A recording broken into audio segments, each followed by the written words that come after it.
बिस्मिल्लाहिर्रहमानिर्रहीम। निहायत ही मोहतरम और मुअज़्ज़ज़ मुसलमान भाइयों और बहनों, अस्सलामु अलैकुम वरहमतुल्लाहि वबरकातुहू। रमज़ानुल मुबारक में अल्लाह तबारक व तआला तीन लोगों की जानिब देखकर मुस्कुराता है। हजरत अली रज़ी अल्लाह तआला अन्हु फरमाते हैं कि इस दुनिया में तीन खुशकिस्मत लोग ऐसे हैं जिन्हें देखकर खुद अल्लाह तबारक व तआला मुस्कुराता है और साथ में ये भी फरमाता है कि ए फरिश्तों, गवाह बन जाओ कि मैं इस शख्स पे राजी हो गया हूँ और इसके जीते जी ही मैंने इसे बख्श दिया है। फरिश्ते ऐसे शख्स की लंबी उम्र की दुआएं मांगते हैं और ऐसे शख्स की बख्शिश और मगफिरत के लिए दुआएं मांगते हैं। लोगों ने मौला अली अलैहिस्सलाम से पूछा, ए हजरत, वो तीन खुशकिस्मत लोग कौन कौन से हैं? फरमाया, पहला शख्स है सदका करने वाला, खास तौर से ऐसे वक्त में सदका करना जब तुम्हारे दिल में माल की मोहब्बत बहुत बढ़ चुकी हो और जब दिल में ये ख्याल हो कि ये माल कोई छोटी मोटी और गैर अहम चीज नहीं है कि इसे ऐसे ही लोगों पर लुटा दिया जाए, और जब अल्लाह तबारक व तआला के अता करदा माल को खर्च करने पर तकलीफ भी हो रही हो, और जब ये भी अंदेशा लाहक हो कि माल सदका करने के सबब से मैं भूख या गुर्बत का शिकार हो जाऊंगा और फिर बाद में नहीं मालूम कि मेरे साथ क्या हालात होंगे। ये सोच भी जहन में हो कि महंगाई का दौर है, अफरा तफरी का दौर है और नहीं मालूम के बाद में कैसे हालात होंगे। मोहतरम नाजरीन, जब एक इंसान के दिल में इस तरह के वसवसे और ख्यालात शिद्दत इख्तियार कर जाएं और फिर इन तमाम खदशात और ख्यालात के बावजूद भी वो सिर्फ ये सोचकर अपना माल सदका कर दे कि क्या मालूम ये सदका व खैरात मेरी जिंदगी का आखिरी सदका हो और हो सकता है कि मेरे इस सदके के सबब अल्लाह तबारक व तआला मुझसे राजी हो जाए। हालांकि शैतान उसे रोकता रहा, वरगलाता रहा और सदका करने से डराता रहा, लेकिन फिर भी अल्लाह तबारक व तआला की रजा और खुशी की खातिर जब ये इंसान अल्लाह की राह में सदका करता है तो फिर अल्लाह तबारक व तआला फरमाता है, ऐ मेरे फरिश्तों, शैतान ने लाख कोशिश की कि वो मेरे मुकाबले में जीत जाए, लेकिन मेरे इस बंदे ने शैतान को शिकस्त दे दी। शैतान जलीलो रुसवा हो गया और मेरे इस बंदे ने मुझे खुश कर दिया। तो ऐ मेरे फरिश्तों, गवाह हो जाओ कि मैंने इसे जीते जी ही बख्श दिया है। आका व मौला हजरत अली रजी अल्लाह तआला अन्हु ने फरमाया, दूसरा शख्स है मुआफ कर देने वाला, यानी दूसरों की गलतियों, कोताहियों और खताओं को मुआफ कर देने वाला। वो गलतियां ख्वाह उसके खानदान वालों में से किसी फर्द की हो या कोई भी दूसरा शख्स हो। हजरत सैयदना इमाम ज़ैनुल आबिदीन, जो कि इमाम हुसैन रजी अल्लाह तआला अन्हु के साहिबजादे हैं, उनको किसी शख्स ने गालियां दी। इमाम साहिब ने अपना चेहरा दूसरी जानिब फेर लिया। उस नादान ने समझा कि इमाम को पता नहीं चला, फिर सामने से आकर कहने लगा, मैं तुम्हें गालियां दे रहा हूँ और तुम मुझे कुछ भी नहीं कह रहे। अस्तगफिरुल्लाह, कितना बड़ा जुर्म है आले रसूल सल्लल्लाहु अलैहि वसल्लम को गालियां देना कि जिस पर दुरूद सलाम भेजे बगैर एक मुसलमान की नमाज मुकम्मल नहीं होती। ऐसे शख्स की तो जबान खींच ली जाती तो भी उसके जुर्म का कफारा अदा न होता। जब उस शख्स ने बार बार इमाम ज़ैनुल आबिदीन से कहा कि मैं तुमसे मुखातिब हूँ और तुम्हें गालियां दे रहा हूँ, तो इमाम अलैहिस्सलाम मुस्कुराए और फरमाया, अरे नादान, तो मुझे बार बार गालियां दे रहा है तो सुन ले, मैं भी तुझे जवाब दे रहा हूँ और जवाब में मैं तुझे बार बार मुआफ कर रहा हूँ।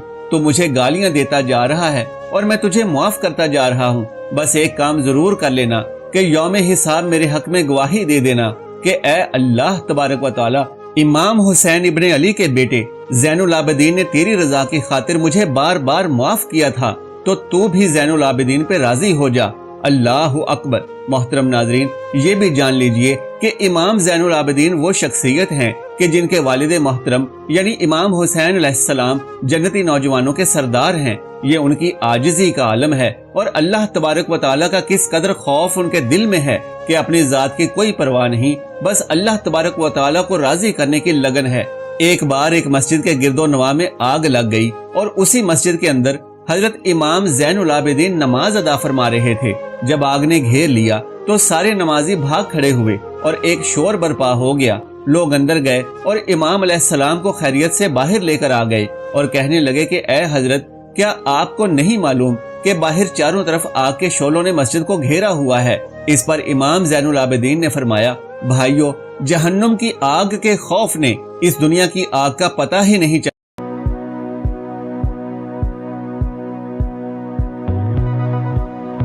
दिया। अल्लाहु अकबर कबीरा, यानी आखिरत का इतना खौफ और इस कदर आजिज़ी और इस कदर खशियत इलाही हो تو فرمایا گیا ہے کہ ایسا انسان جو اللہ تبارک و تعالیٰ کی رضا کی خاطر دوسروں کو معاف کرتا ہے، ان کے خطاؤں سے درگزر کرتا ہے، تو ایسے انسان کو دیکھ کر اللہ تبارک و تعالیٰ مسکراتا ہے۔ مفتی اعظم حضرت مولا علی علیہ السلام نے فرمایا، تیسرا وہ انسان ہے جس نے اپنی جوانی اللہ تبارک و تعالیٰ کی عبادت میں صرف کر دی ہو، اپنا اٹھنا بیٹھنا اللہ کی اطاعت کے لیے اور اس کے احکامات کی پاسداری کے لیے وقف کر دیا ہو۔ محترم ناظرین، ذرا سوچئے کہ آج کتنے نوجوان ہیں کہ جن کو دیکھ کر اللہ تبارک و تعالیٰ خوش ہوتا ہوگا۔ اولادیں تو سبھی ماں باپ کی ہیں، نوجوانوں سے گھروں کے گھر بھرے پڑے ہیں، ہر شادی شدہ شخص کے ہاں 2 3 4 یا اس سے بھی زیادہ اولادیں ہیں، لیکن افسوس صد افسوس کہ آج کی اولادیں اللہ کے حکم کی پابندی کرنے والی نہیں ہیں۔ آج کی اولادیں ایسی نہیں ہیں جن کو دیکھ کر اللہ تبارک و تعالیٰ مسکراتا ہے، جن پر اسلام فخر کرتا ہے، جن پر زمین و آسمان فخر محسوس کرتے ہیں۔ 6 سال کا بچہ ہے جو اپنے باپ سے کہہ رہا ہے کہ ابا حضور چلائیے چھری، میں تیار ہوں۔ 6 سال کا بچہ اپنے بزرگ باپ کو سبق دے رہا ہے، وہ بزرگ باپ جن کو جد الانبیاء کا لقب دیا گیا ہے، وہ بزرگ نبی علیہ السلام کہ جن کی تعریفوں سے قرآن بھرا پڑا ہے، تو ان کا 6 سال کا بیٹا اسماعیل علیہ السلام انہیں یہ درس دے رہا ہے کہ ابا حضور یہ اللہ تبارک و تعالیٰ کا حکم ہے، تو پھر میرے گلے پر چھری چلائیے، میں تیار ہوں۔ اے ابا حضور اپنی آنکھوں پر پٹی باندھ لیجئے تاکہ چھری چلاتے وقت آپ کے ہاتھ ڈگمگا نہ جائیں۔ محترم ناظرین، ذرا سوچئے کہ حضرت ابراہیم علیہ السلام کے 6 سال کے بیٹے حضرت اسماعیل علیہ السلام کو اس قدر علم و دانش اور اللہ تبارک و تعالیٰ کے احکامات کی پاسداری کی تربیت دینے والا کون ہے؟ یقیناً ان کے پاک دامن مقدس ماں ہے۔ جب حضرت ابراہیم علیہ السلام نے چھری نکالی تو فرشتوں پر ایک دم سے سکتہ طاری ہو گیا، کائنات تھم گئی، عالمین حیران ہیں، مخلوقات ششدر ہیں، اور دوسری جانب اللہ تبارک و تعالیٰ یہ تمام منظر دیکھ کر مسکرا رہا ہے۔ فرشتے رو رہے ہیں لیکن اللہ تبارک و تعالیٰ یہ سب دیکھ کر مسکرا رہا ہے۔ محترم ناظرین، جب کوئی انسان اللہ تبارک و تعالیٰ کی ہستی کی عظمت، شان، بزرگی اور بڑائی کو پہچان لیتا ہے تو پھر اپنا سب کچھ اس پر قربان کرنے کے لیے تیار ہو جاتا ہے۔ مولا علی علیہ السلام فرماتے ہیں کہ ایمان والا مرد جب سجدے میں سر رکھتا ہے، خشیت الہی میں جب اس کی آنکھ سے آنسو کا ایک قطرہ ٹپکتا ہے اور زمین میں جذب ہوتا ہے، تو زمین میں وہ ٹھنڈک اور سیرابی پیدا ہوتی ہے جو 40 دن کے لگاتار بارش سے بھی پیدا نہیں ہو پاتی، جو ایک مومن کی آنکھ سے ٹپکے ہوئے ایک آنسو سے زمین کو میسر آتی ہے۔ اے نوجوانوں، یہ زندگی کے قیمتی لمحات میرے اور آپ کے لیے، ہم سب کے لیے غنیمت ہیں۔ جو شخص یہ چاہتا ہے کہ اللہ تبارک و تعالیٰ اس کی جانب دیکھ کر مسکرائے اور اس کی جانب دیکھ کر خوش ہو جائے، اور اگر تم چاہتے ہو کہ اللہ تبارک و تعالیٰ تمہارے جیتے جی تمہیں بخش دے، تو ان 3 باتوں کا خیال رکھنا۔ نمبر 1، صدقہ کرتے رہنا۔ 1 روٹی بھی ہو اور کوئی مانگنے والا آ گیا ہے تو اس 1 روٹی میں سے آدھی روٹی اس مانگنے والے کو دے دینا، فقیر کو دے دینا، صدقہ کر دینا۔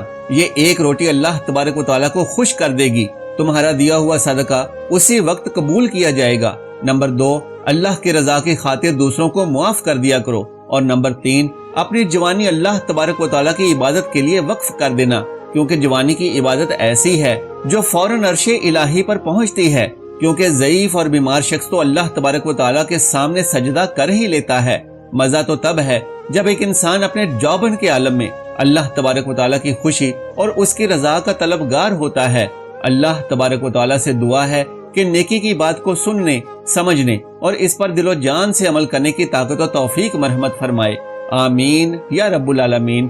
درخواست ہے کہ ایک مرتبہ نبی صلی اللہ علیہ وآلہ وسلم اور آپ کی آل پاک پر درود و